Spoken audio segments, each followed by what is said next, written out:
En 1776, los colonos instalados en la costa este de Norteamérica, organizados en 13 colonias, quisieron dejar de ser ingleses. Este año firmaron la Declaración de Independencia y anunciaron al mundo la creación de una nueva república y se dispusieron a defenderla con las armas, frente a uno de los mejores ejércitos de la época, el ejército de Su Majestad Jorge III. Conviene recordar que las 13 colonias fueron fundadas por el Imperio Británico entre los siglos XVI y XVII. Estas colonias eran Massachusetts, Nuevo Hampshire, Rhode Island, Connecticut, Nueva York, Pensilvania, Nueva Jersey, Delaware, Maryland, Virginia, Carolina del Norte, Carolina del Sur y Georgia.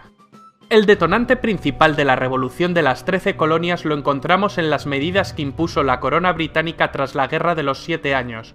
Se denomina Guerra de los 7 años a una serie de conflictos internacionales por el control colonial. Los dos principales oponentes fueron Francia y Gran Bretaña. La guerra se saldó con victoria británica, pero el precio fue muy alto. La corona estaba muy endeudada. ¿Y qué hacen los gobiernos cuando se endeudan? Subir los impuestos. Y los que salieron más perjudicados fueron los colonos ingleses del norte de América.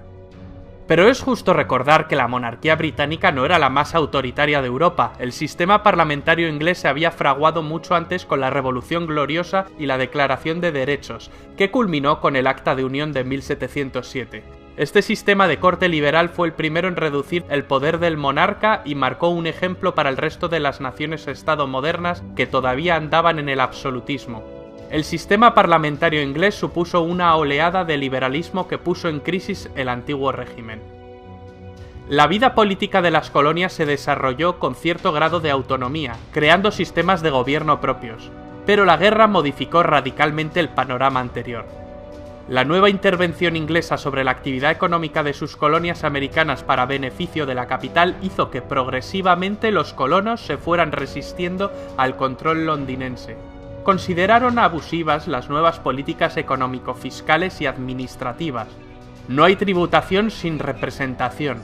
Fue el lema con el que las 13 colonias denunciaron los impuestos como ilegítimos al no estar representados en el Parlamento británico, ya que el Bill of Rights prohibía el cobro de impuestos sin consentimiento parlamentario.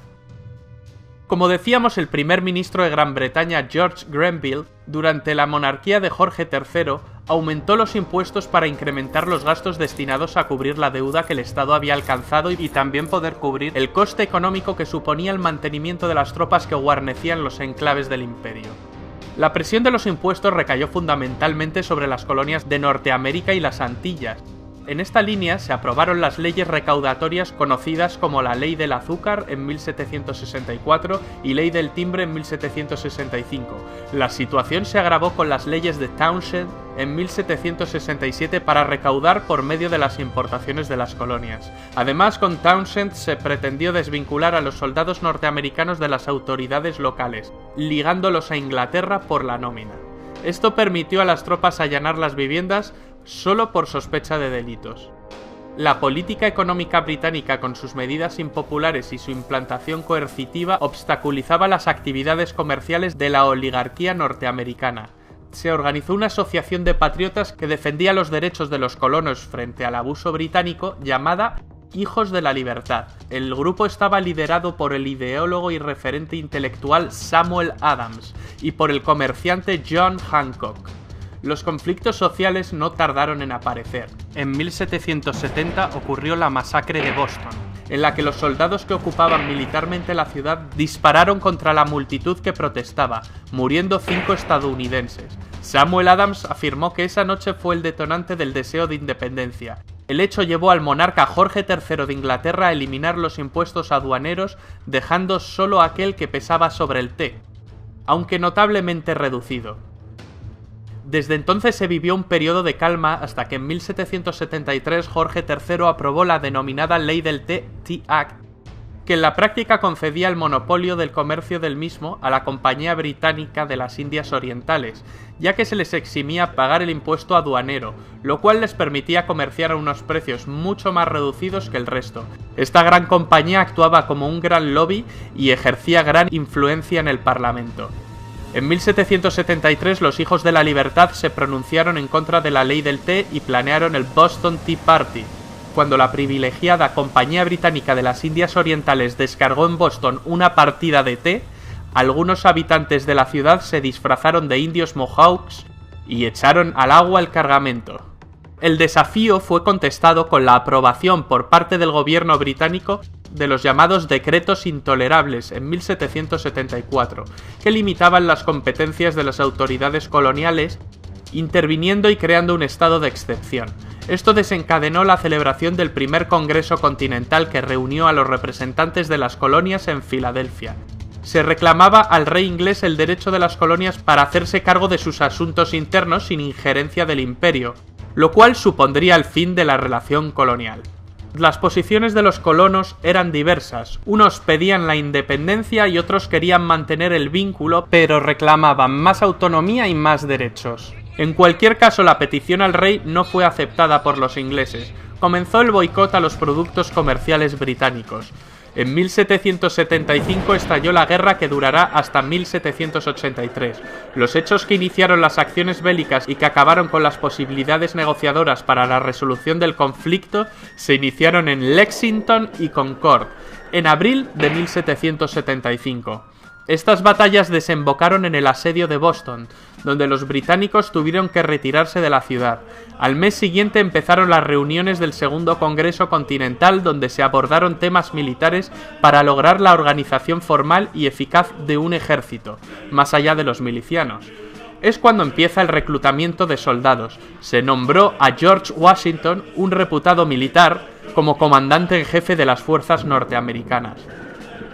En plena guerra, el Segundo Congreso Continental aprueba en Filadelfia, un 4 de julio de 1776, la Declaración de Independencia de los Estados Unidos, redactada por Thomas Jefferson, hombre especialmente reconocido por su calidad intelectual. También haría correcciones sobre el borrador de Jefferson el abogado John Adams y el científico Benjamin Franklin. Estos tres personajes son clave. Si sumamos a George Washington, estamos ante los 4 padres fundadores más conocidos.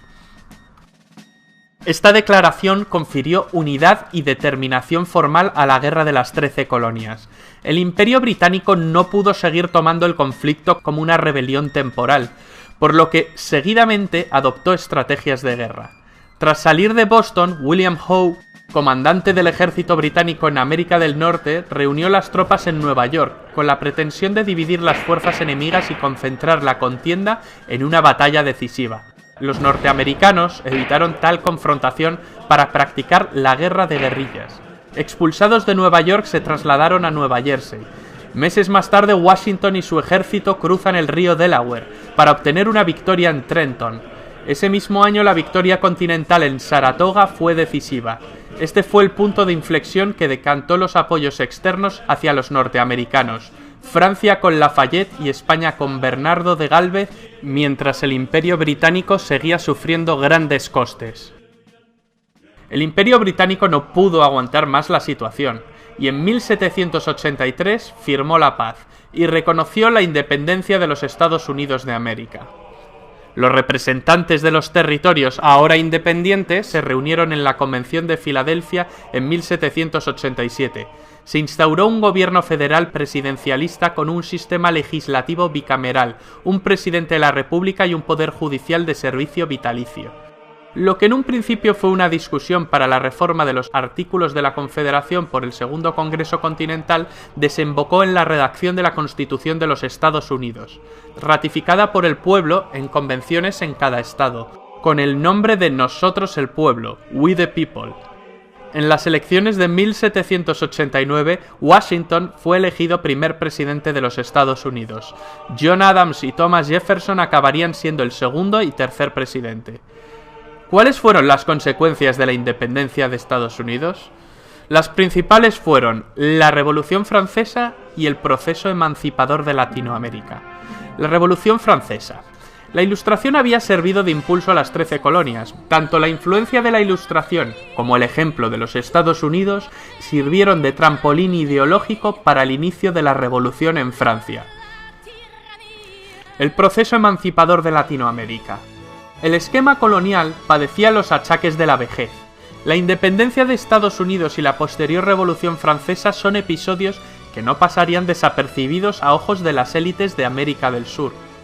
En 1808, la invasión francesa de España acabó con la deposición de Fernando VII, el rey felón.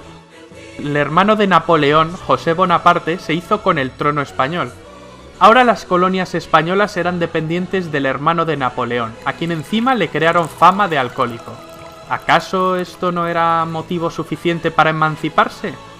Fernando VII acabaría recuperando el trono tras la Guerra de Independencia Española contra el invasor francés, pero la reinstalación del absolutismo no sintonizó lo más mínimo con los vientos liberales que soplaban.